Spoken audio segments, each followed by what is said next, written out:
పరలోకమందున్న మా తండ్రి, మీకు వందనాలు, స్తోత్రాలు, కృతజ్ఞతాస్తుతి. ప్రభువా, ఈ భూమి మీద నాయన మీరు మాకు ఇచ్చిన వాగ్దానాన్ని జ్ఞాపకం చేసుకుంటున్నాను. ఇదిగో నేను యుగ సమాప్తి వరకు సదాకాలము నేను మీతో కూడా ఉంటానన్నారు. సదాకాలము మీరు మాతో ఉంటారన్న వాగ్దానమును బట్టి ఈరోజు మాకు ఇటు నిరీక్షణ, ఇటు స్థితి మాకు లభించింది. కాబట్టి ఈరోజు మీరు మాతో ఉన్నారు కాబట్టి మేము కూడా మీతో ఉన్నాము అన్న ఆ దృఢమైన సంకల్పంలో మేము ముందుకు వెళ్ళగలుగుతూ ఉన్నాం. మీ అమూల్యమైన వాగ్దానమును బట్టి మిమ్మల్ని స్తుతిస్తూ గణపరుస్తూ, ప్రభువా ఈరోజు మీ వాక్కును పంపండి, మమ్మల్ని అందరినీ బాగు చేయండి. ఇర్మియా గ్రంథం 14వ అధ్యాయము మీరు మాకు వివరించండి. మహిమంతా మీరు పొందుకోండి. యేసు క్రీస్తు పుణ్యనామంలో ఈ ప్రార్థన అడిగి వేడుకుంటున్నాం తండ్రి, ఆమేన్. మంచిది. అందరికీ షాలోమ్. ఈరోజు అందరూ హ్యాపీగా ఉన్నారా? మీరందరూ ప్రభు కృపలో వర్ధిల్లుతున్నారు కదా, మంచిది. మీరందరూ కూడా మీ బైబిల్ని తెరచి ఇర్మియా గ్రంథం 14వ అధ్యాయాన్ని తెరచి ఉంచాలని ప్రేమతో మనవి. ఒక అడుగు కిచెన్ లోకి, ఒక అడుగు వాక్యం వినేటట్టుగా కాకుండా అందరూ వాక్యం ముందే కూర్చోవాలని ప్రేమతో మనవి చేస్తాను. ప్రభువుకి మహిమ కలుగును గాక. గ్లోరీ టు జీసస్ అని టైప్ చేయండి. Glory to Jesus. మంచిది. 14వ అధ్యాయం ఇర్మియా గ్రంథం చూద్దాం. మొదటి 6 వచనాలు చదువుకుందాం. మొదటి 6 వచనాలు. కరువు కాలమున జరిగిన దాని గూర్చి ఇర్మియాకు ప్రత్యక్షమైన యెహోవా వాక్కు. యూదా దుఃఖించుచున్నది, దాని గుమ్మములు అంగలార్చుచున్నవి.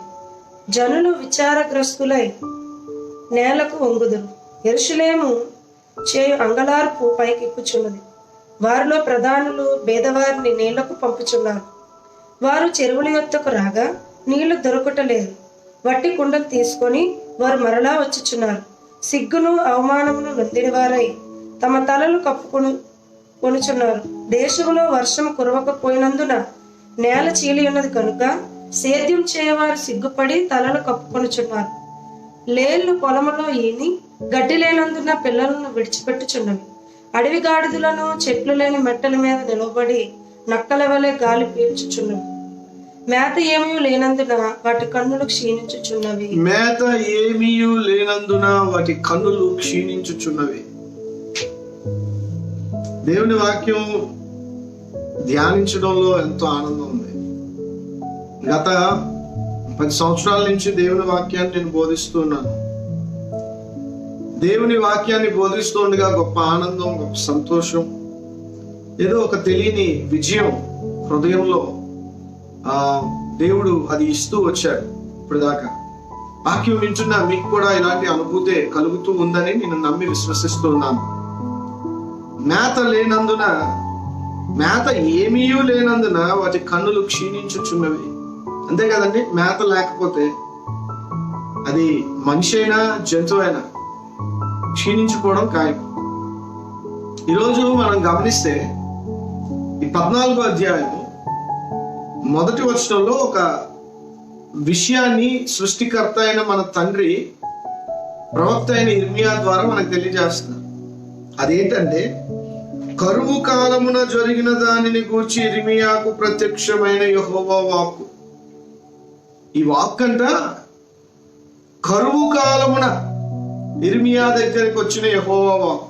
అంటే యూదా దేశంలో అప్పుడు ఏముంది? కరువు. ఏముందండి? కరువు. కరువు కాలమున వర్షాలు లేవు, పంట పొలాలు బద్దలిపోయే, ఎండిపోయే, పచ్చి గడ్డి లేదు, పొలాలు లేవు, వ్యవసాయం లేదు, భయంకరమైన పరిస్థితులు, కరువు. ఎటు చూసినా కరువు తాండవిస్తూ ఉంది. ఈ కరువు టైంలో ఇర్మియాకి యెహోవా వాక్కు ప్రత్యక్షమై ఇలా సెలవిస్తూ ఉంది. ఏంటి ఆ పరిస్థితులు అంటే, యూదా వారు చాలా దుఃఖిస్తూ ఉన్నారు. దాని గుమ్మములు అంగలార్చుచున్నవి. ఆ గుమ్మాల దగ్గర కూర్చొని, యెరూషలేము గుమ్మాల దగ్గర, యెరూషలేము గోడలు చాలా పెద్దవి కదా, ఇంత పెద్ద ఇల్లు భూమి మీద ఇంకెక్కడా లేదు. ఒక ఇంటికి గుమ్మాలు ఉంటాయి, ఒక బంగ్లాకి గుమ్మాలు ఉంటాయి, ఒక పెద్ద భవంతికి గుమ్మాలు ఉంటాయి, ఒక అపార్ట్మెంట్ కి బోల్డని గుమ్మాలు ఉంటాయి. కానీ యెరూషలేము పట్టణానికి బోల్డని గుమ్మాలు ఉన్నాయి. ఎందుకంటే అంత పెద్ద ఇల్లు అది, ఎంత పెద్ద పట్టణం అది, మహారాజు పట్టణం అది. ఈ మహా పట్టణానికి ఉన్న గుమ్మాల దగ్గర కూర్చొని ప్రజలు కరువును బట్టి ఏడుస్తూ ఉన్నారు. కరువు ఎందుకు వచ్చింది? ఎందుకు?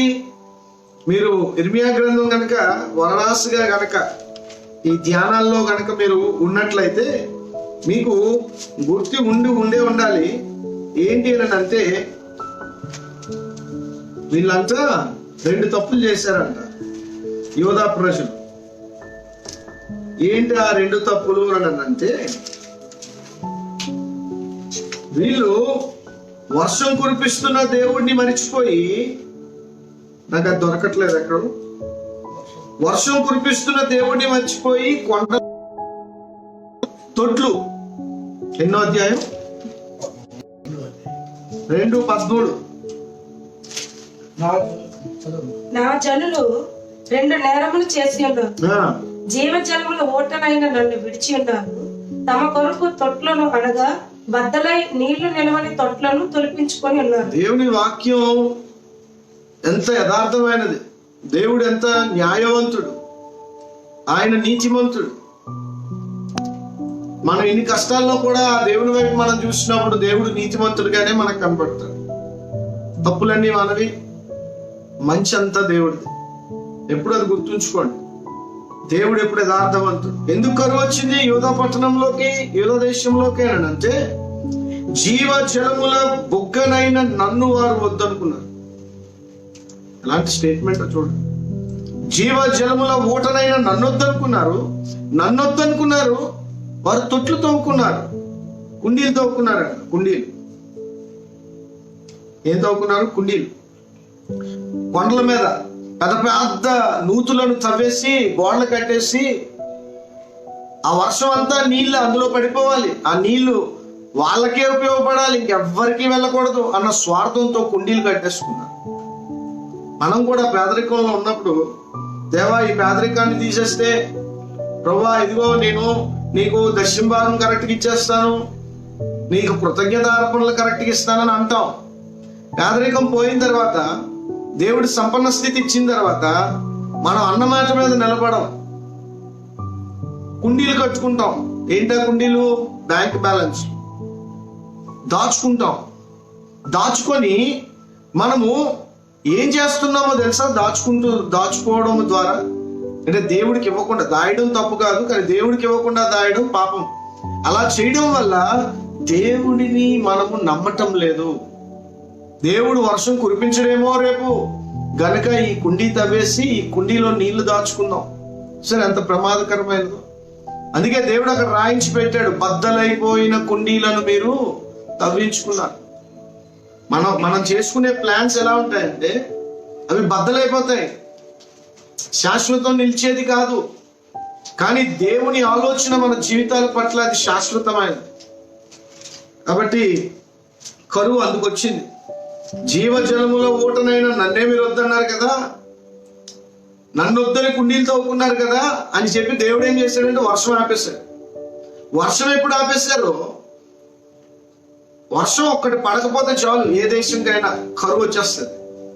ఎందుకంటే పొలము ఎండిపోద్ది, ఆ భూమి ఎండిపోయి బీడిదేరిపోయి పశువులకు మేత ఉండదు, పశువులు బక్క చిక్కిపోతాయి, పశువులకు భయంకరమైన పరిస్థితి, మనుషుల ఆహారానికి భయంకరమైన పరిస్థితి. దేవుడు తనని తృణీకరించిన తన ప్రజలకు కరువును తీసుకొచ్చాడు. ఎందుకు కరువులు వస్తుంటాయి? అప్పుడప్పుడు ప్రపంచంలో చాలా కరువులు వచ్చాయి, అప్పుడప్పుడు మనకు కూడా వస్తుంటాయి. వర్షాలు పడవు. ఎందుకు అంటే తృణీకరించాము దేవుణ్ణి. అందుకే దేవుడు వర్షాలను కురవకుండా ఆపేస్తాడు. ఈ విషయాన్ని మనం గమనించాలి. తర్వాత చూద్దాం. వారిలో ప్రధానులు పేదవారిని నీళ్లకు పంపుచున్నారు. చూసారా, ప్రధానులు ఎవరిని పంపుతున్నారంట? పేదవారిని. ప్రధానులు ఎవరు నీళ్ళ కోసం? ఎవరు వెళ్తారు? పేదవాళ్ళను పంపిస్తున్నారు. వీళ్ళు వెళ్ళి ఏం చేస్తారో చూద్దాం. వారు చెరువుల యొద్దకు రాగా నీళ్లు దొరకటలేదు. చూసారా, వారు చెరువుల దగ్గరికి రాగా చెరువులో నీళ్ళు లేవు. మట్టి కుండలు తీసుకొని వారు మరలా వచ్చుచున్నారు. సిగ్గును అవమానమును నొందిన వారై తమ తలలు కప్పుకొనుచున్నారు. సిగ్గు, వెళ్ళారు నీళ్ళు తెద్దామని చెరువు దగ్గరికి, కానీ చెరువులో నీళ్ళు లేవు. సిగ్గుపడ్డారు. అయ్యో, వర్షం కురిపిస్తున్నప్పుడు దేవుణ్ణి పక్కన పెట్టాం. వర్షం కురిపిస్తున్న దేవుణ్ణి పక్కన పెట్టి దేవుణ్ణి ఆరాధించకుండా ఆ దేవుణ్ణి వెక్కిరించే పనులన్నీ చేసి భ్రష్ట మనసుకు మనం చేరిపోయాము. భ్రష్ట మనసుగా మనం మారిపోయామే. అయ్యో, మనం ఎంత తప్పు చేశామని సిగ్గుపడ్డారు. దేవునికి స్తోత్రం కలుగును గాక. 4వ వచనం. దేశంలో వర్షము కురవకపోయినందున నేల చీలి ఉన్నది కనుక సేద్యం చేయవారు సిగ్గుపడి తలలు కప్పుకొనుచున్నారు. లేళ్లు పొలములో ఈని గడ్డి లేనందున పిల్లలను విడిచిపెట్టుచున్నారు. ఇది ఎంత దారుణమో చూడండి. 5వ వచనం. లేడ్లు పిల్లలను ఈని గడ్డి లేనందున పిల్లలను అక్కడే విడిచి వెళ్ళిపోతున్నారు. అలాంటి ఘోరమైన కరువు అది. ఏ తల్లైనా బిడ్డను వదిలేస్తుందా? కానీ ఇక్కడ ఈ లేడీ ఈని ఆ పిల్లని గడ్డి లేనందున అక్కడే వదిలేస్తుంది. ఎందుకంటే ఆ పిల్లని తీసుకెళ్ళి ఏం పెడుతుంది? ఆ తల్లి ఏం పెట్టగలదు? పెట్టినందుకేం లేదు కాబట్టి ఈనేసి ఆ బిడ్డను అక్కడే విడిచిపెట్టేసి. కరువు అలా ఉంటది, దేవుని తీర్పు అలా ఉంటది, ఉగ్రత అలా ఉంటది. అందుకే దుర్దినములు రాకముందే నీ సృష్టికర్తని జ్ఞాపకము చేసుకోమని దేవుని వాక్యం సెలవిస్తుంది. తర్వాత చదువుతాం 6వ వచనం.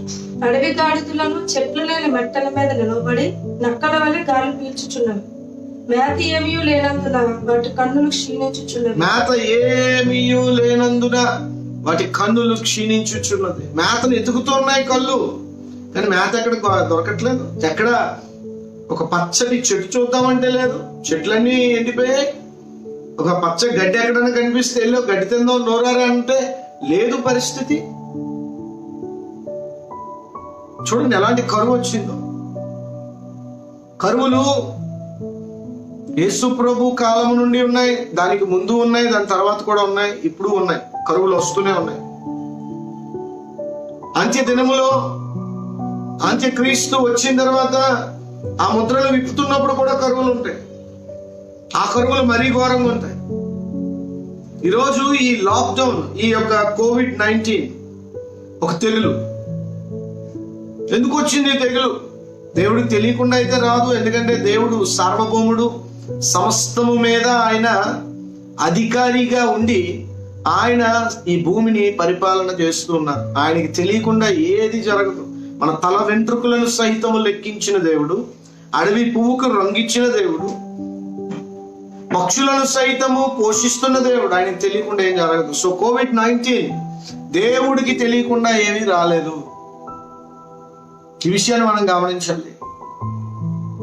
దేవుడు ఎందుకు అలో చేశారు, అది ఏ రకంగా పుట్టింది అన్న దాని మీద మనం తర్వాత చర్చించుకుందాం. కానీ అయితే దేవుడికి తెలియకుండా ఈ తెగులు రాలేదు. ఈరోజు ఐగుప్తులో 10 తెగుళ్ళు, ఈ రోజు ప్రపంచం మీదకు ఒక తెగులు, దాని పేరే COVID-19. ఈ తెగులు వచ్చింది. ఎందుకు వచ్చింది? ఈ రోజు యూదా దేశం మీదకు కరువు వచ్చింది. ఎందుకు వచ్చింది? జాగ్రత్తగా కొన్ని విషయాలు నేను చెప్తాను, చాలా జాగ్రత్తగా మీరు వినండి. మనం ఏ రాజకీయ పార్టీలో పరిపాలించబడుతున్నామో అది ముఖ్యం కాదు. మనం ఎటువంటి ఆర్థిక పరిస్థితుల మధ్య మనం సతమతం అవుతున్నామో అది ఇంపార్టెంట్ కాదు. ఎటువంటి ఆరోగ్య పరిస్థితులు, ఎటువంటి గాలి, ఎటువంటి నీరు తాగి పీల్చి బ్రతుకుతున్నాం అనేది ఇంపార్టెంట్ కాదు. జాగ్రత్తగా వినండి. ఈరోజు ఇంపార్టెంట్ ఏంటి అని అంటే, ఈ తెగులు వచ్చింది కదా, ఈ తెగులుకు కారణం ఏంటి అని కనుక మనం గమనిస్తే, దేవుని బిడ్డలుగా మనం, మరి ముఖ్యంగా దేవుని బిడ్డలుగా మనం గమనించాల్సింది ఏంటి అని అంటే, ఈ తెగుల ద్వారా మనము మరెక్కువ సువార్త చేయాలి. ఈ తెగులు ద్వారా మరెక్కువ సువార్త చేయాలి. ఈరోజు ఈ COVID-19 వచ్చిన ఈ పరిస్థితుల్లో మరెక్కువ సువార్త మనం చెయ్యాలి. నోరు తెరిచి యేసయ్య మాటని చక్కగా ప్రకటించాలి. అందుకే ఈ యొక్క లాక్డౌన్. దేవుడు పలు రకాలుగా, ఎందుకంటే పూర్వం కూడా ఎన్నో తెగుళ్ళు వచ్చాయి. ప్లేగ్ వచ్చింది, ఎబోలా వచ్చింది, యాంథ్రాక్స్ వచ్చింది, ఎయిడ్స్ వచ్చింది, కలరా వచ్చింది, ఫ్లూస్ ఎన్నో వచ్చాయి. 18వ శతాబ్దంలో వచ్చింది, దానికి ముందు వచ్చాయి, గోల్డ్ వచ్చాయి, చాలా మంది చనిపోయారు. ఈరోజు ఈ COVID-19 ద్వారా చాలా మంది చనిపోతున్నారు. చనిపోవట్లేదేమో అని కాదు, కానీ చనిపోతూ ఉన్నారు. మరి ఇలాంటి భయంకరమైన ఈ పరిస్థితుల్లో వ్యాపారాలన్నీ ఆగిపోయాయి. మరి ఇలాంటి భయంకరమైన ఈ పరిస్థితుల్లో దేవుడు మనకిస్తున్న మెసేజ్ ఏంటి? దేవుడు మనకిస్తున్న మెసేజ్ ఏంటి? ఈరోజు ఈ COVID-19 భూమి మీదకి దేవుడికి తెలియకుండా రాలే కదా. దేవుడు పరలోకంలో చూస్తూ ఉన్నారా? COVID-19 లో అందరూ ఇలాగ అయిపోతూ ఉంటే పరలోకం మందు ఉన్న దేవుడు ఆయన ఏమైనా ఎంజాయ్ చేస్తున్నారా? కాదు కదా. దేవుడికి తెలిసే వచ్చింది ఈ తెగులు. మరి ఎందుకు పంపించారు దేవుడు? ఎందుకు అనుమతించారు ఈ తెగులు? ఆయన చిత్తం ఏంటి? ఈ తెగులలో ఉన్న దాగి ఉన్న పరమార్థం ఏంటి? ఈ COVID-19 లో పరలోకపు చిత్తం ఏంటి? ఈ COVID-19 ద్వారా పరలోక రాజ్య కట్టడము ఏంటి? ఆ మరణం ఏంటి అని కనుక మనం ఆలోచిస్తే మానవులకు బుద్ధి కలగాలి. ఈరోజు మెసేజ్ ఏంటి అని అంటే, మరణం ఎప్పుడో ఒకప్పుడు అందరికీ వస్తుంది. మరణం, డెత్ ఈస్ వెరీ సర్టైన్. మరణం ఏదో ఒక రోజు. చూడండి, గుజరాత్ లో గ్యాస్ పేలి ఒక ఊరే తగలబెడిపోయి చనిపోయారు కదా. ఇన్ని జరగలేదు. ఈరోజు ఈ సంవత్సరం మొట్టమొదట్లో ఆస్ట్రేలియాలో అగ్ని బీభత్సం జరిగి చాలా మంది చనిపోయారు. ఎన్నో మరణ వార్తలు మనం విన్నాం. మరణం గురించి కాదు ఇప్పుడు భయం. క్రైస్తవుడికి అస్సలు మరణం అంటే భయం లేదు. ఎందుకంటే బ్రతుకుడు క్రీస్తు, చావైతే మేలు. మీరు ఎవరైనా భయపడుతున్నారా ఏంటి? భయపడితే ఆల్రెడీ మీరు మోసపోయారు.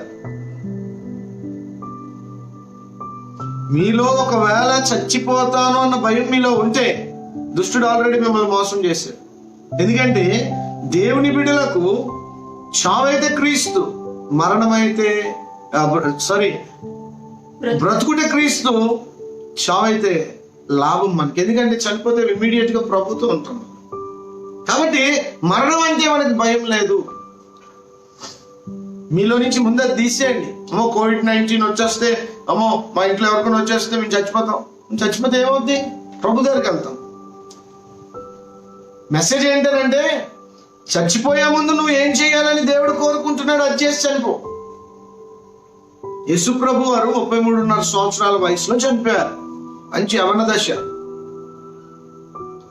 చనిపోతూ ఆయన చనిపోతున్నందుకు భయపడలేదు, బాధపడలేదు. ఆయన దేనికి ఆయన పనిచేశారు అని అంటే, తండ్రి చిత్తం నేను చేశానా లేదా? ఈరోజు ఈ COVID-19 లేకపోతే రేపు ఇంకోటి వస్తుందండి తెగులు. ఎందుకంటే మనం ఈ భూమిని పాడు చేస్తూ బ్రతికాం కదా.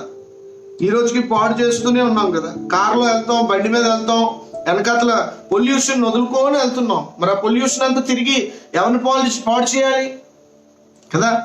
మనం ఈ సృష్టిని పాడు చేస్తున్నాం, అందులో తిరగలేదు. కాబట్టి వచ్చేవన్నీ తెగుళ్ళే.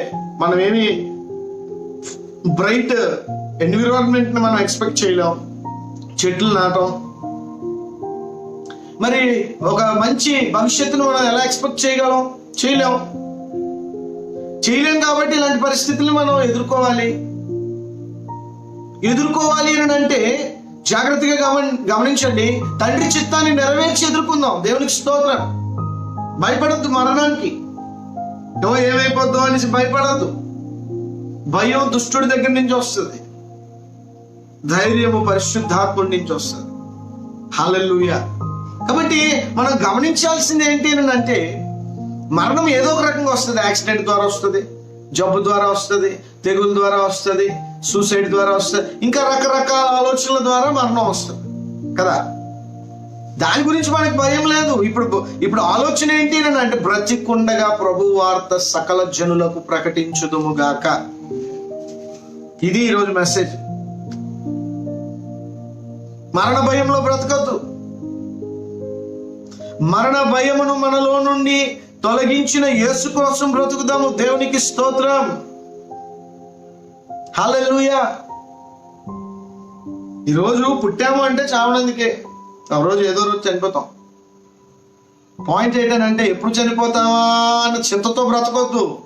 చచ్చే లోపల ప్రభు చిత్తం చేద్దామనే దృఢ సంకల్పంతో బ్రతుకుతాం. దేవునికి స్తోత్రం కలుగును గాక.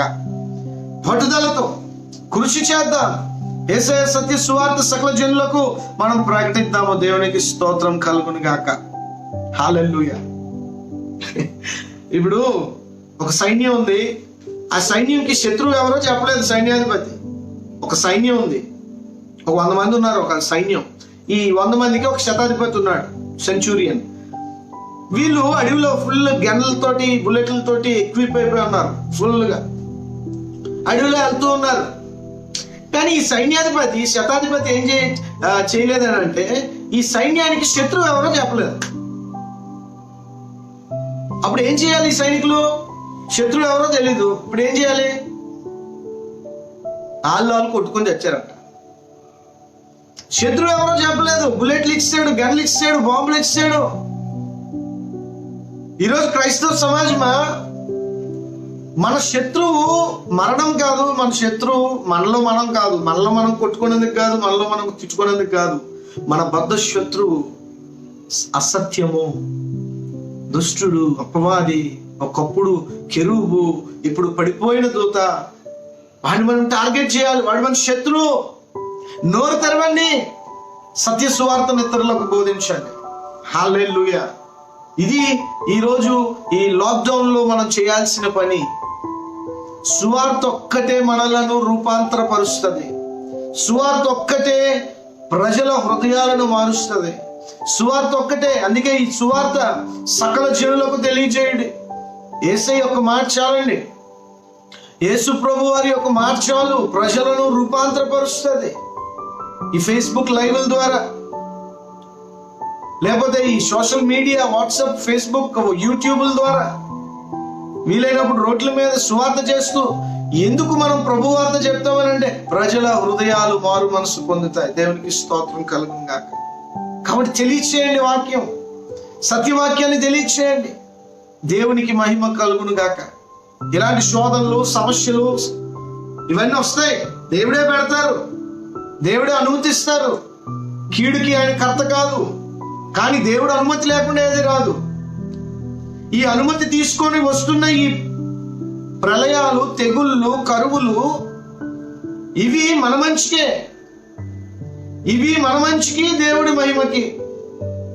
హల్లెలూయా. ఇదే COVID-19 ని మన మంచికి తీసుకుందాం. ఇంట్లో కూర్చొని చక్కగా దేవుళ్ళలో బలపడదాం మన మంచికి. పశ్చాత్తాపడదాం మన మంచికి. మంచి ఆహార పదార్థాలు, మంచి అలవాట్లను నేర్చుకుందాం మన మంచికి. సువార్త ప్రకటిద్దాం మన మంచికి. అంతేకాదు రెండో కోణంలో ఇది మన మంచికి, దేవుని మహిమకి. దేవునికి స్తోత్రం కలుగును గాక. ప్రపంచానికి ఈరోజు ఈ COVID-19 ఒక పరీక్ష. ప్రపంచానికి COVID-19 ఇది ఒక పరీక్ష. ఈ పరీక్షని ప్రజలు ఎలా రాస్తున్నారు, ఎలా జయిస్తున్నారు దేవుడు చూస్తున్నాడు. ఎంతమంది దేవుడి మీద ఆధారపడుతున్నారు, ఎంతమంది దేవుడిని నిష్ఠూరం చేస్తున్నారు, ఎంతమంది భయపడుతూ బ్రతుకుతున్నారు మరణానికి. దేవుడు అన్ని గమనిస్తున్నారు. దేవుడు సార్వభౌముడు. దేవుడు అన్నిటి మీద అధికారి. అన్నిటినీ నడిపిస్తూ ఉన్నారు. దేవునికి స్తోత్రం కలుగును గాక. సమస్యలు వస్తాయి, పోతాయి, దాని గురించి భయపడద్దు. కానీ ఈ సమస్యలో నువ్వేం చేయాలని దేవుడు కోరుకుంటున్నాడో దాన్ని చేయి. దేవుడు ఈ COVID-19 ని తగ్గించలేడేమో అని భయపడద్దు. ఈ COVID-19 ద్వారా నా మీదకి ఏదో పెను లాంటి మరణం వచ్చేస్తుంది, అందరూ చనిపోతారు, యుగాంతం అయిపోద్దేమో అని దేవుడు ఏదో అసమర్థుడని నువ్వు అనుకోవద్దు. అది దుష్టుడు నీలో పెడుతున్న ఆలోచన. ఏం కాదు, చక్కగా ఉంటాం. లాక్డౌన్ తీసేస్తారు, మళ్ళీ ఎవరి ఉద్యోగాలకు వెళ్తారు, అంతా బాగానే ఉంటాం. కాబట్టి ఈ సమస్యలో నిన్ను నువ్వు ధైర్యపరచుకో. ఈ సమస్యలో నిన్ను నువ్వు ప్రోత్సహించుకో. ఈ సమస్యలో నిన్ను నువ్వు బలపరుచుకొని దేవుడు నిన్ను ఈ సమస్యలో ఎలా ఉండాలని కోరుకుంటున్నాడు అలా ఉండు. దేవునికి మహిమ కలుగును గాక. దుష్టుని నమ్మొద్దు. వాడు పెట్టే భయాల్ని మీరు నమ్మొద్దు. ఈరోజు జీవితం అంటే ఈరోజు మనం కలిగి ఉన్న వస్తువులను బట్టి లేదండి. ఏదో పెద్ద ఇల్లు ఉంది, లేకపోతే కారు ఉంది, లేదా బండి ఉంది, లేదా ఏసీ ఉంది, లేకపోతే ఫోన్ ఉంది, ఇది ఉంది, ఆ డబ్బు ఉంది, ఇది ఉంది, నా దగ్గర బంగ్లా ఉంది, ఇవి కాదండి. లైఫ్ అంటే నువ్వు ఏ వస్తువులు కలిగి ఉన్నావో అది కాదు లైఫ్ అంటే. జీవితం అంటే నువ్వు దేవునితో ఎటువంటి సంబంధం కలిగి ఉన్నావు, నెంబర్ 1. జీవితం అంటే నెంబర్ 2, ఇతరులతో నువ్వు ఎలా సంబంధం కలిగి ఉన్నావు. నెంబర్ 3, జీవితం అంటే నీతో నువ్వు ఎలాంటి సంబంధం కలిగి ఉన్నావు. 3 విషయాలు. దేవునితో నీ స్నేహం ఎలా ఉంది, ఇతరులతో నీ స్నేహం ఎలా ఉంది, నీతో నీకు స్నేహం ఎలా ఉంది. ఇది జీవితం అండి, ఇది పెట్టుబడి. ఈ జ్ఞాపకాలతో మనం ఈ భూమిని విడిచిపెట్టి వెళ్తాం. కాబట్టి ఈ 3 విషయాల్లో చక్కగా కృషి చేయండి. దైవిక నియమములో మనం ముందుకు వెళ్ళదుము గాక. కాబట్టి మరణం కోసం భయపడద్దు. కరువులు, తెగుళ్ళు ఇవన్నీ వస్తాయి, పోతాయి, అవి కాదు పాయింట్. ఆ కరువులో నువ్వు ఎలా ఉన్నావు, ఆ తెగుల్లో నువ్వు ఎలా ఉన్నావు, ఆ శోధన కాలంలో, ఆ పరీక్ష కాలంలో దేవుని చిత్తమును నెరవేరుస్తూ ఉన్నావా? హల్లెలూయా. సువార్త ప్రకటించండి. మీ పక్కింటి వాళ్ళకి సువార్త చెప్పండి, మీ ఎదురింటి వాళ్ళకి సువార్త చెప్పండి, మీ యొక్క చుట్టుపక్కల మీ రేడియస్ లో ఎంతమంది ఉన్నారో వాళ్ళకి సువార్త చెప్పండి. ఇదే మంచి టైం. మంచి కూర వండండి, ఒక మంచి స్వీట్ వండండి, ఒక చిన్న కప్పుతో పట్టుకొని వాళ్ళ ఇంటికి వెళ్ళండి, లేదా వాళ్ళు మీ ఇంటికి రమ్మనండి, వాళ్ళకి పెట్టండి, యేసయ్య వార్త చెప్పండి. దేవుడు నీకు ఇస్తున్న ప్రతి అవకాశాన్ని సద్వినియోగపరచు. యేసు రక్తం ప్రతి పాపము నుండి మనల్ని కడిగి పవిత్రపరుస్తుందనే సత్యం సకల జనులకు తెలియచే. చదువు 7వ వచనం నుంచి. 7వ వచనం నుంచి. యెహోవా మా తిరుగుబాటులు అనేకములు, నీకు విరోధముగా మేము పాపం చేసితిమి, మా దోషములు మా మీద దోషారోపణ చేయుచున్నవి. చూసారండి ఎలాంటి కన్ఫెషన్, ఎలాంటి పశ్చాత్తాపాన్ని ఇర్మియా కలిగి ఉన్నాడు. అయ్యా మా తిరుగుబాటులు అనేకం అంట, అనేకం. They are too many. Back slidings are many. మా తిరుగుబాటులు అనేకములు, 1 కాదు 2 కాదు, లెక్కకు మించున్నాయ్యా. అన్ని సార్లు తిరగబడ్డారంట యూదా ప్రజలు. ఈరోజు ఒక మంచి మనసుతో మనం కూడా, అయ్యా నేను నీ మీద చేసిన తిరుగుబాటులు అనేకము అని పశ్చాత్తాపడదామా? నేను అసలు తిరుగుబాటే చేయలేదని మిమ్మల్ని మీరు మోసపరుచుకుంటారో, లేదు ప్రభా నీ మీద నేను అనేక మార్లు తిరుగుబాటు చేశానని పశ్చాత్తాపడి తగ్గించుకొని ఆత్మీయతలో ఎదుగుతారో మీ ఇష్టం. కానీ ఇర్మియా ప్రార్థన ద్వారా నేను నేర్చుకున్నది ఏంటంటే, నేను ఒప్పుకుంటున్నాను నా జీవితంలో నేను అనేక మార్లు నీ మీద తిరుగుబాటు చేశాను ప్రభా. నీకు విరోధంగా మేము పాపము చేసితిమి. నీకు విరోధంగా. మనమేమనుకుంటాం, పోలీసుడు చూడకపోతే దొర, పోలీసుడు చూస్తే దొంగ. మనం చేస్తున్నది పాపం పోలీసుడు ముందు, లాయర్ ముందు కాదు. ఓనర్ ఉంటే ఒకలా, ఓనర్ లేకపోతే ఒకలా. అది కాదు పాపం. ఓనర్ ముందు కాదు చేయిస్తున్నది మనం. పాపము చేస్తున్నది ఎవరి ముందంట? తండ్రి ముందు. నీకు విరోధముగా మేము పాపం చేసి ఉన్నాం. 51వ కీర్తన మన అందరికి కంఠస్థం, బాగా తెలిసిన కీర్తన, ఎక్కువ అదే కదా మనం చదువుతుంటాం. అందులో కూడా నా కళ్ళ ఎదుట నా పాపం ఉంది, నీ ముందే నీ ఎదుటే నేను పాపం చేసి, మా దోషములు మా మీద దోషారోపణ చేయుచున్నవి, నీ నామమును బట్టి నీవు కార్యము జరిగించుము. మా బట్టి అయితే మాకు శిక్ష తగినది, మేము చేసిన అతిక్రమ దోషములకు మాకు శిక్ష తగినది. కాబట్టి మా బట్టి నీ దగ్గర మేమేమి అడగలేము, అడగనందుకేం లేదు మీ దగ్గర. కానీ నీ నామమును బట్టి. ఏంటి మీ నామము? కృపామయుడవు, ప్రేమామయుడవు, దయామయుడవు, వాత్సల్యపూర్ణుడు. ఎన్ని పేర్లో చూడండి దేవుడికి. క్షమించుటకు సిద్ధ మనస్సు గలవాడవు. ఈరోజు ఈ అధ్యాయంలో నేను ఒక పేరు కనిపెట్టాను, ఆల్రెడీ ఉన్న దాంట్లోనే కాపీ కొట్టి చూడండి. 8వ వచనం. ఇజ్రాయేలునకు ఆశ్రయుడా, కష్టకాలమున రక్షకుడా.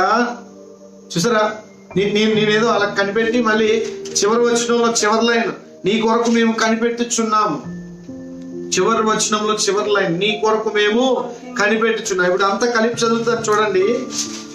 ఇజ్రాయేలుకు ఆశ్రయుడా, కష్టకాలమున మాకు రక్షకుడా, నీ కొరకు మేము కనిపెట్టుచున్నాము. ఆయన రక్షకుడు, ఆయన ఆశ్రయుడు, ఆపద్బాంధవుడు. నువ్వు నేను ఎంతగా వెనకబడిపోయినా సరే ఆయన నామములో పశ్చాత్తాపడితే ఆయన తిరిగి మనలను బలపరిచేవారై ఉన్నారు. అందుకే నీ నామమును బట్టి మనకున్న ధైర్యం ఏంటి? ఈరోజు దేవుని బిడ్డలుగా మన బ్రతుకు ద్వారా మనం వెళ్ళి ఆయన సింహాసనం ముందు నిలబడగలమా?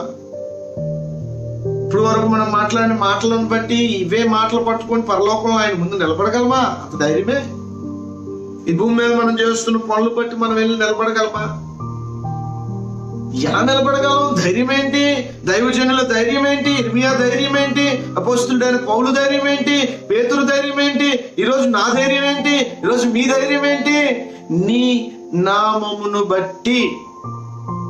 అర్థమైన వాళ్ళందరూ దేవునికి స్తోత్రం చెప్పండి. 23వ కీర్తనలు అందుకే రాయబడింది, నీ నామమును బట్టి నన్ను నీతి మార్గమును నడిపించు.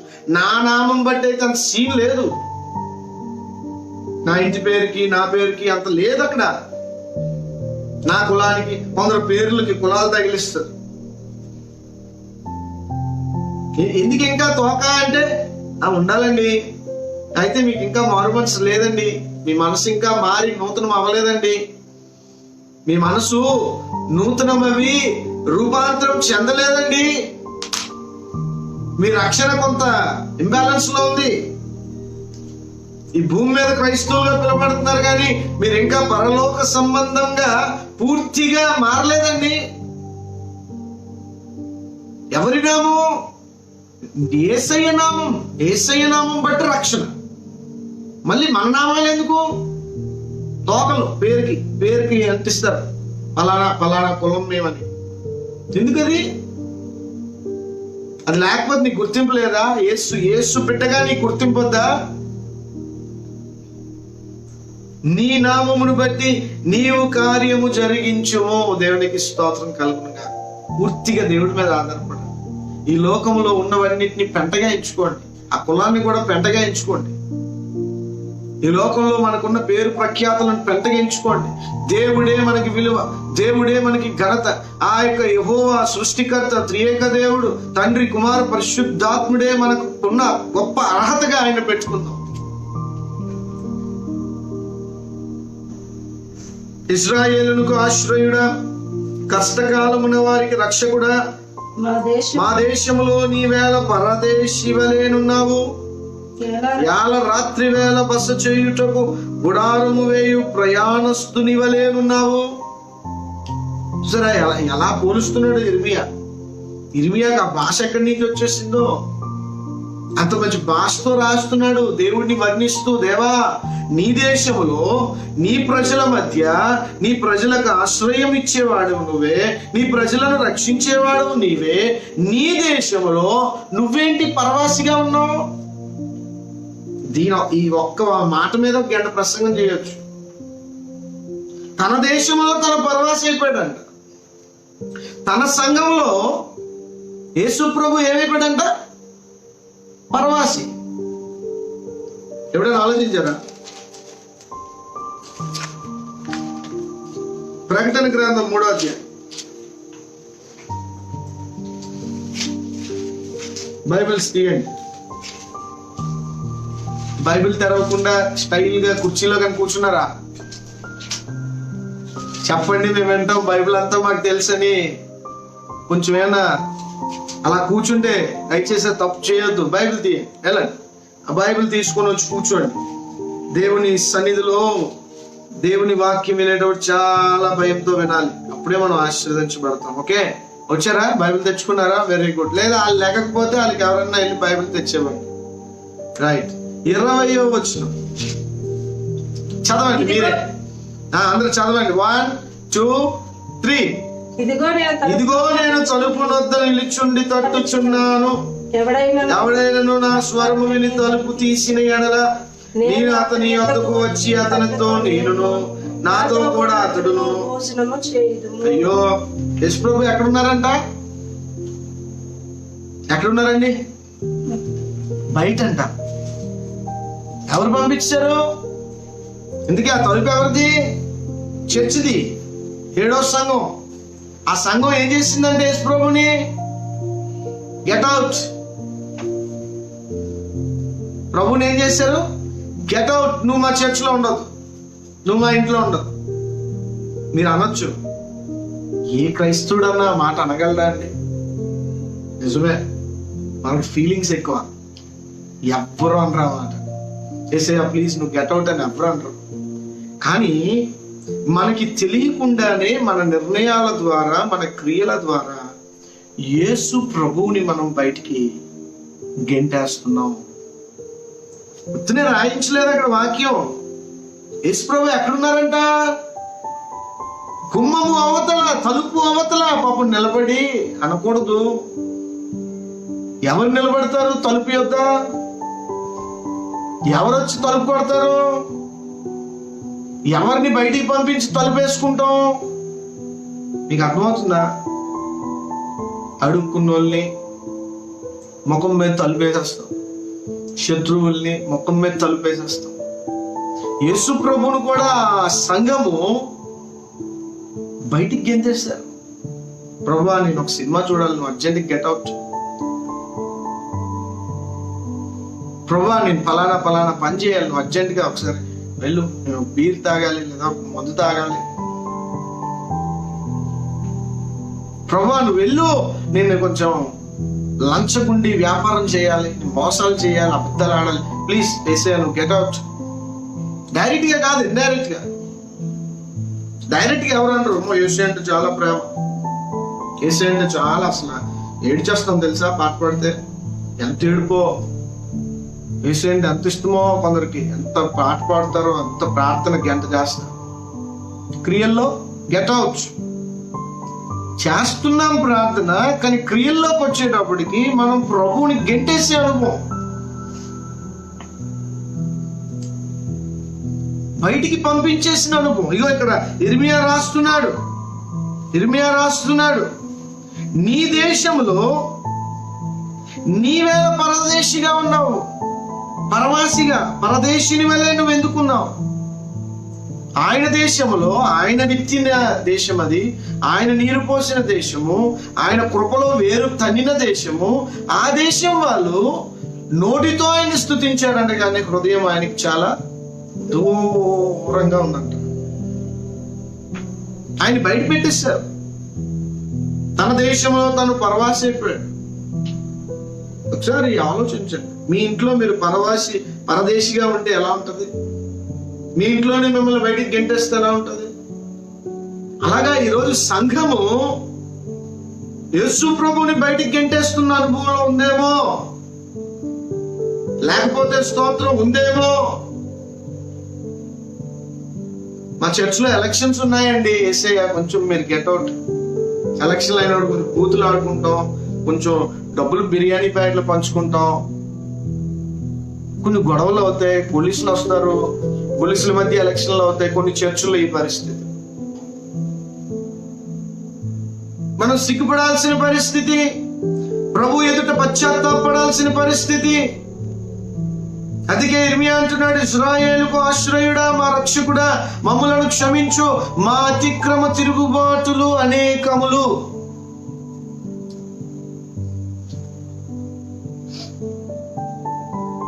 ఏల రాత్రి వేళ బస చేయుటకు గుడారము వేయు ప్రయాణస్తుని వలెనున్నావు. ఆ మాట గమనించారా?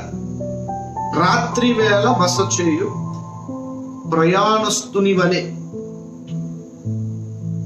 అంటే అర్థం ఏంటి? వెళ్తూ ఆ ఊర్లో ఆగాడంట ఒక ప్రయాణికుడు. ఆ రాత్రికి గుడారం వేసుకున్నాడంట. పొద్దున్న అవగానే గుడారం తీసేసి మళ్ళీ తన యాత్రలో ముందుకెళ్ళిపోతున్నాడు. దేవుడు కూడా అలా ఉన్నాడంట ఇశ్రాయేలులో, యూదాలో, సంఘములో. అంటే ready to pack up, ready to go, ready to move forward. ఎందుకంటే ఆయన అంతగా తృణీకరిస్తున్నాం, అంతగా అవమానం చేస్తూ ఉన్నాం. ఇప్పుడు దేవుని బిడ్డలారా, ఒకవేళ ఈ స్థితిలో మనం ఉంటే,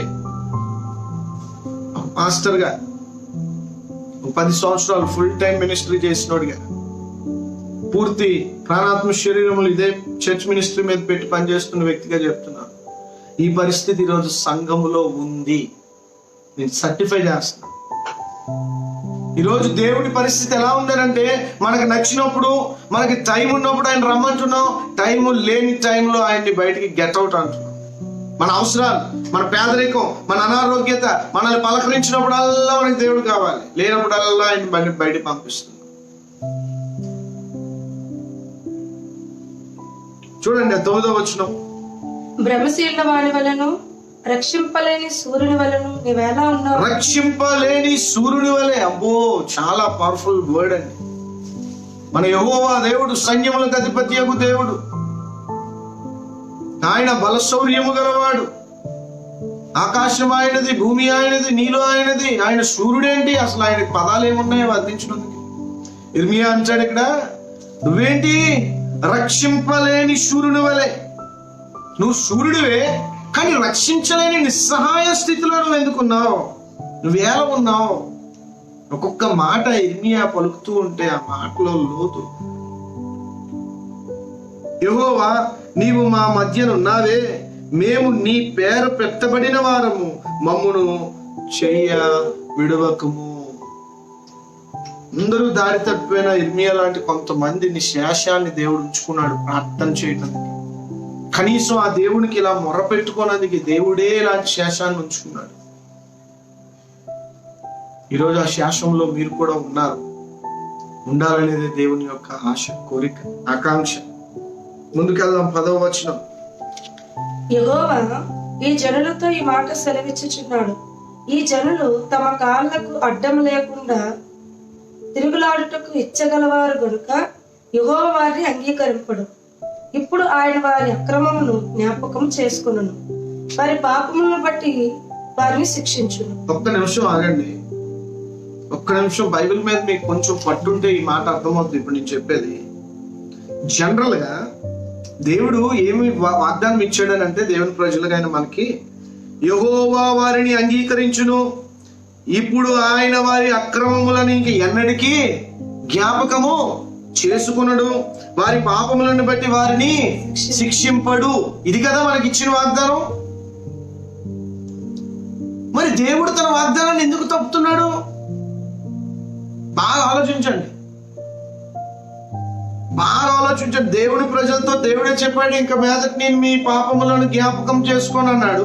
జ్ఞాపకము చేసుకోనన్న ఆ దేవుడే జ్ఞాపకం చేసుకుంటున్నాడు. కారణం మహాగర్వము, కారణము తొట్లను తవ్వించుకోవడం, కారణము తిరుగుబాటు, కారణము వెనకుబాటు, కారణము విగ్రహారాధన. ఎన్నున్నాయో చూడండి. నేను మీకు అన్ని అక్షరంలోనే చూపిస్తున్నాను, బైబిల్ వాక్యంలోనే చూపిస్తున్నాను. సొంతంగా నేను ఏం మాట్లాడటం లేదు. నేను మిమ్మల్ని అంగీకరించి మీ పాపాలని జ్ఞాపకం చేసుకోకుండా, మిమ్మల్ని నేను శిక్షించకుండా ఉంటానని దేవుడు వాగ్దానం చేస్తే, ఆ వాగ్దానానికి రివర్స్ మాట్లాడుతున్నాడు దేవుడు ఇక్కడ. నేను మిమ్మల్ని అంగీకరింపను, మీ పాపాలని జ్ఞాపకం చేసుకుంటాను, మిమ్మల్ని రక్షింపను. ఎప్పుడు గుర్తుంచుకోండి, వాగ్దానం ఇచ్చిన దేవుడు నమ్మదగిన వాడు, కరెక్టే. కానీ ఆ వాగ్దానానికి అనుగుణంగా గనక మనం పశ్చాత్తాప పడకపోతే, ఆయన అనుగుణంగా మనం కనుక తగ్గింపులో ఉండకపోతే, వాగ్దానం మన మీద ఇన్ఎఫెక్టివ్ గా ఉంటది, రివర్స్ అవుతుంది వాగ్దానం. ఈ సత్యాన్ని మనం గ్రహించాలి. 11వ వచనం. మరియు యెహోవా నాతో ఇట్లనెను, వారికి మేలు కలుగునట్లు ఈ ప్రజల నిమిత్తం ప్రార్థన చేయకుము. వారు ఉపవాసం ఉన్నప్పుడు నేను వారి మొర వినను. వారు దహన బలి అయినను నైవేద్యం అయినను అర్పించినప్పుడు నేను వాటిని అంగీకరింపను. చూసారా, ఇర్మియా వాళ్ళ కోసం నువ్వు ప్రార్థన చేయక, ప్రార్థన చేయమన్న దేవుడు ఇప్పుడు ప్రార్థన చేయొద్దు అంటున్నాడు. క్రియల్లో మార్పు లేవు. ఎన్ని గంటల మోకాలు వేస్తే లాభం ఏంటి? నన్ను తప్పుగా ఎవరు అర్థం చేసుకోవద్దు. ఉపవాస ప్రార్థనలు పెడతారు, క్రియల్లో మార్పులు ఉండకుండా గంటల తడిపి ప్రార్థనలు చేస్తారు, క్రియల్లో మార్పు ఉండదు. ఆ చర్చిలో లంచగుండితనానికి వ్యతిరేకంగా బోధ ఉండదు, కుల వ్యవస్థకు వ్యతిరేకంగా బోధ ఉండదు, స్వార్థానికి వ్యతిరేకంగా బోధ ఉండదు, దేవుడి రాజ్యానికి అనుగుణమైన బోధ ఏది ఉండదు. ఉపవాస ప్రార్థనలు మాత్రం 40 రోజులు 60 రోజులు, 100 రోజులు. అబ్బో, ఇగో దేవుడు చెప్తున్న మాట, మీ ప్రార్థనలను నేను వినను, మీ ఉపవాసాలను నేను వినను. దేవుడికి కావాల్సింది హృదయము, దేవుడికి కావాల్సింది క్రియలు. క్రియలు లేని విశ్వాసం, క్రియలు లేని ప్రార్థన వ్యర్థము. ప్రార్థన ఒకటి, బ్రతుకోటి. బ్రతికేమో లంచాలు, ప్రార్థన ఏమో నీతిమంతులుగా ప్రార్థన చేస్తారు. ఎలాగంటే ఇది?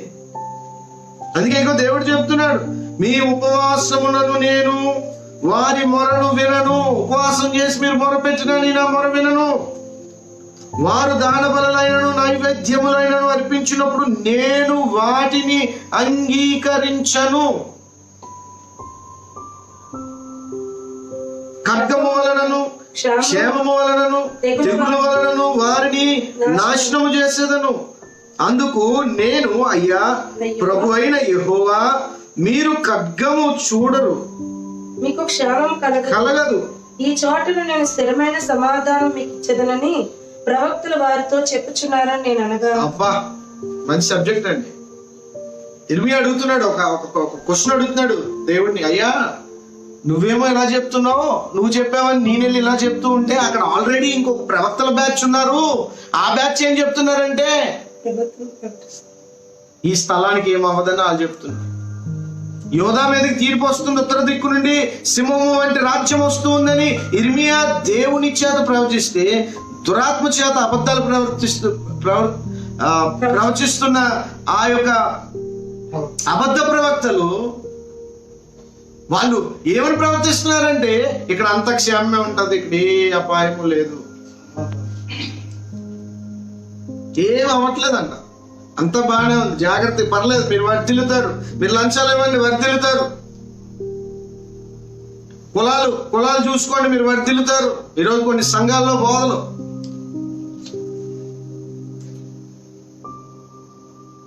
నువ్వు ఇంకా కులాలు చూసుకొని ఇంకా లంచాలు ఇస్తే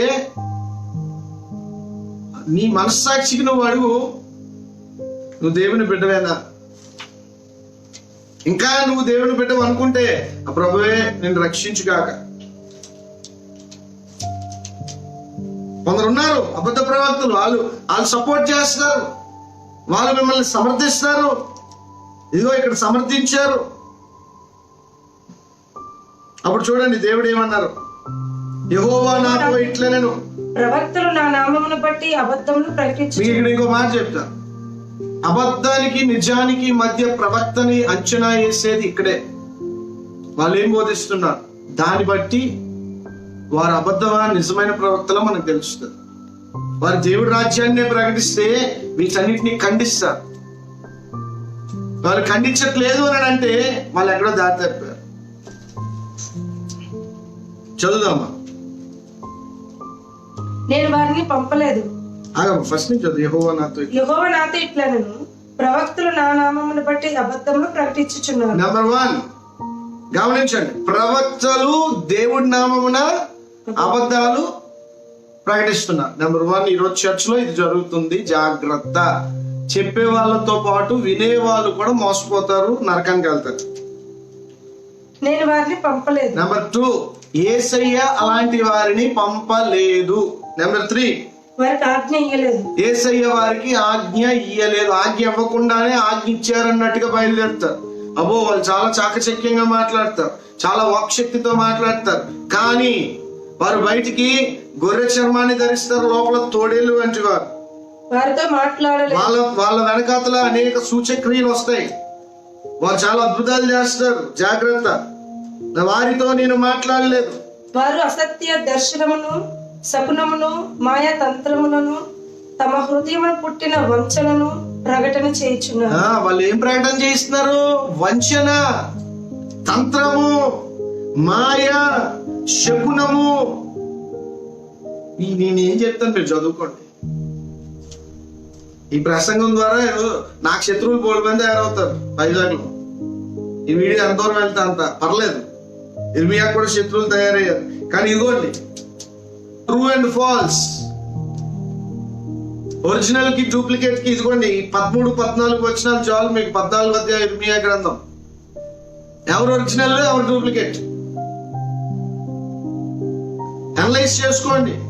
చెట్టు దాని ఫలాన్ని అంచనా వేయండి. 15వ వచనం.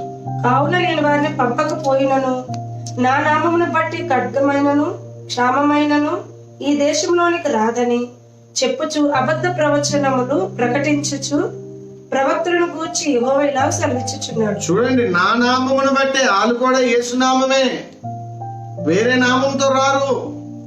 ఇప్పుడు అదే క్రైస్తవులకుండా అతిపెద్ద ఛాలెంజ్. వాళ్ళు కూడా యేసునామంలోనే వస్తారు. జాగ్రత్త. వాళ్ళ చివరిగతి ఏమవుతుందో చూడండి. ఆ ప్రవక్తలు ఖడ్గము వలనను క్షామము వలనను లయమగుదురు. ఓకే, వాళ్ళంతా అలా ఉంటది. వాళ్ళ పక్కన పెడతాం. 16వ వచనం. వారెవరితో అట్టి ప్రవచనములు చెప్పుదురో ఆ జనులు క్షామమునకును ఖడ్గమునకును పాలై యెరూషలేము వీధులలో పడవేయబడుదురు. చూసారా, నేను చెప్పకనే ఇందాక చెప్పాను కదా, మీకు ఇందాక చెప్పాను కదా. చెప్పినోళ్ళు గతి ఏమవుద్దో విన్నోళ్ళు గతి కూడా అంతే అవుతుంది. చెప్పినోళ్ళు గతి ఏమవుద్దో, చెప్పినోళ్ళు గతి ఏమైందో విన్నోళ్ళ గతి కూడా అదే అవుద్ది. చాలా జాగ్రత్త అండి. ఏం వింటున్నారో జాగ్రత్తగా వినండి. బైబిల్నే నమ్మాలి.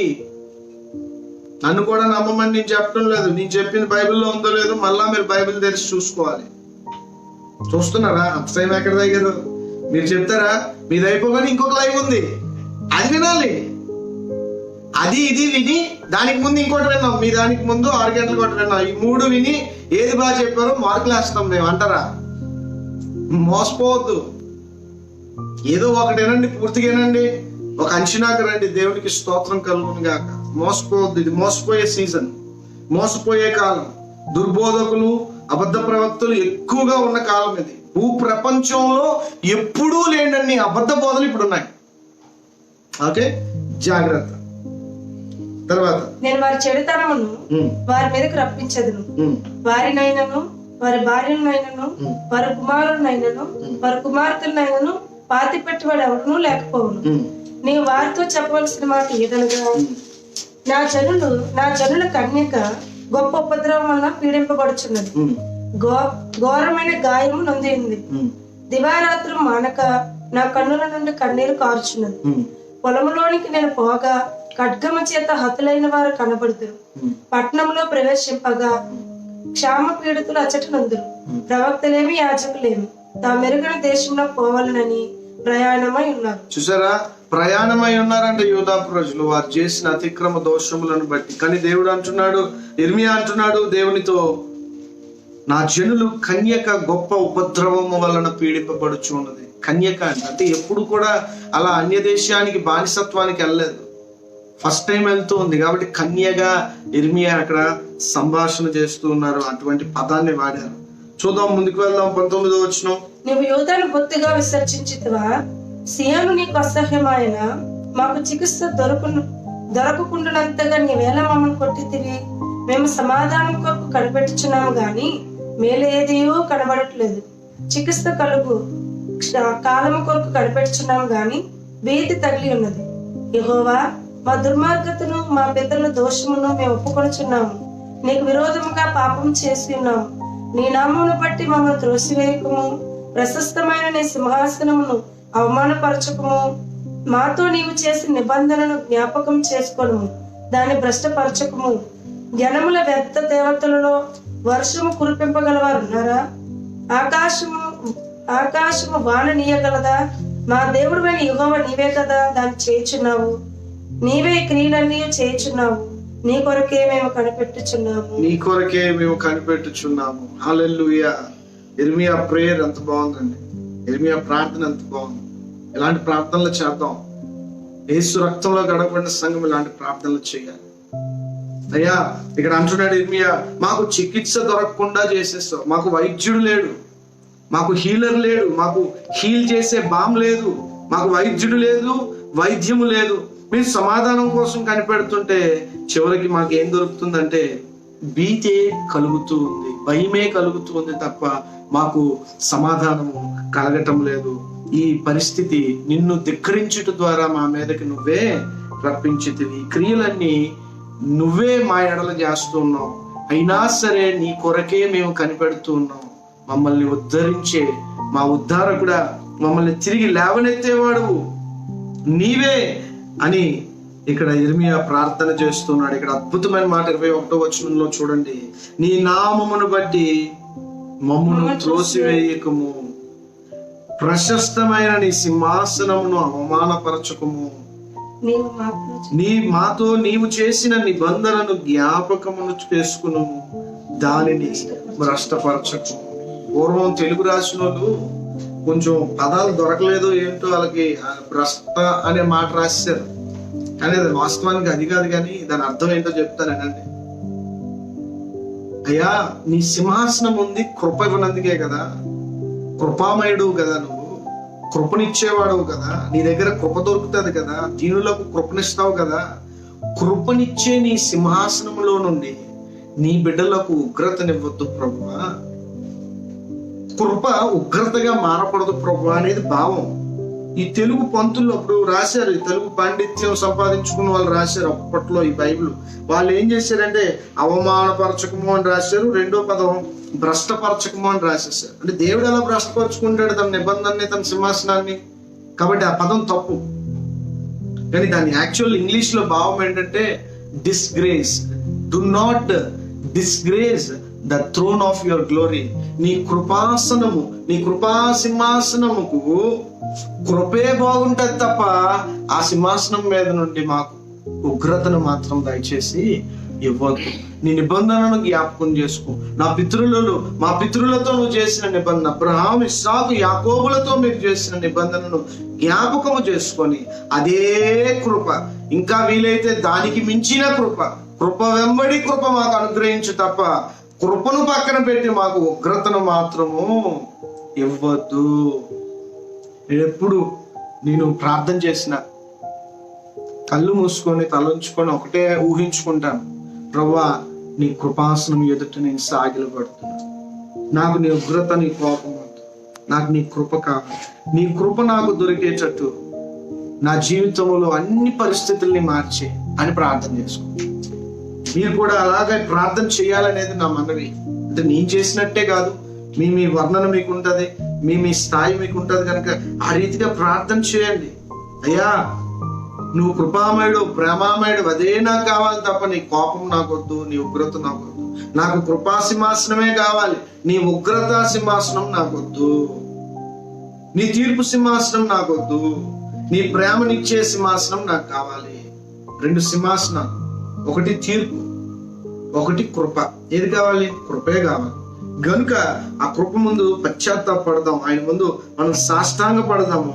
వర్షాన్ని కురిపించే దేవుడు, తిండి పెట్టే దేవుడు, ఆరోగ్యం ఇచ్చే దేవుడు, మన పాపాలను పరిహరించే దేవుడు, ఇజ్రాయేలుకు ఆశ్రయుడు. ఈరోజు మనకి ఆశ్రయదుర్గం ఆయనే, సంఘానికి ఆశ్రయదుర్గం ఆయనే. అంతేకాదు మనకైన రక్షకుడు, విమోచకుడై ఉన్నాడు, శ్రీమంతుడై ఉన్నాడు యేసు క్రీస్తు ప్రభువారు.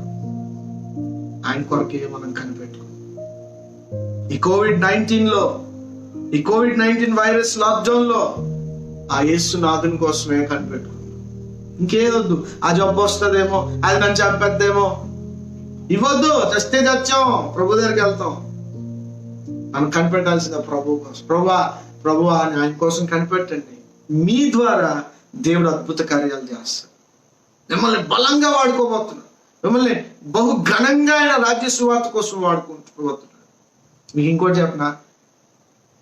సపోజ్ మనకు 1 లక్ష రూపాయలు ఉద్యోగం వచ్చింది అనుకోండి, ప్రభుకి ఏం లాభం? సపోజ్ మనం ఏదో కొనుక్కున్నాం, ఏదో గొప్ప ఇల్లు కట్టేసుకున్నాం, ప్రభుకి ఏం లాభం? ప్రభుకి ఏంటి లాభం చెప్పనా?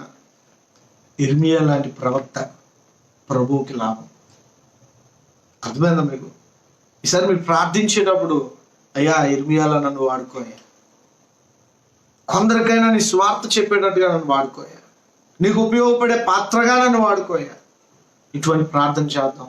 అటువంటి ఆశతో మనందరం వర్ధిల్లుదుము గాక. ఆమేన్.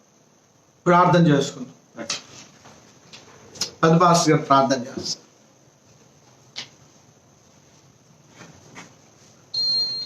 ప్రార్థన చేసుకున్నాం. పరిశుద్ధుడైన మా దేవ, మహాదేవుడా, నా తండ్రి, మీకు వందనాలు, స్తోత్రాలు చెల్లిస్తూ ఉన్నాం. ఆయన మా ప్రభా, నీ కొరకు మేము కనిపెట్టుకుంటున్నాము. నీ రెండవ రాకడలో ఎంత ప్రియ గుంపులో ఉండాలని, ఆ ఉండాలంటే నీ సువార్త ప్రకటించాలని, నేను పోలి నడుచుకోవాలని మీ దైవ శాపల ద్వారా మాకు తెలియజేసినందుకు మీకు స్తోత్రాలు స్తుతులు చెల్లిస్తున్నాం ప్రభా. ఇర్మీయాలాగా ప్రవర్తించేటువంటి సువార్త ప్రకటించేటువంటి స్థితిని మాకు కలుగు చేసి ప్రభా, ఆయనలాగా వాడబడే కృపలో మమ్మల్ని ఉంచమని, ఈ రాకడలో ఎంత బడి గుంపులో ఉండడం సహాయం చేయమని, సమస్తంలో మీరే ఉండి నడిపించి మహిమ తెచ్చుకోమని మా ప్రభువును మా రక్షకుడైన యేసు నామములో అడిగి వేడుకొనుచున్నాము తండ్రి. ఆమేన్.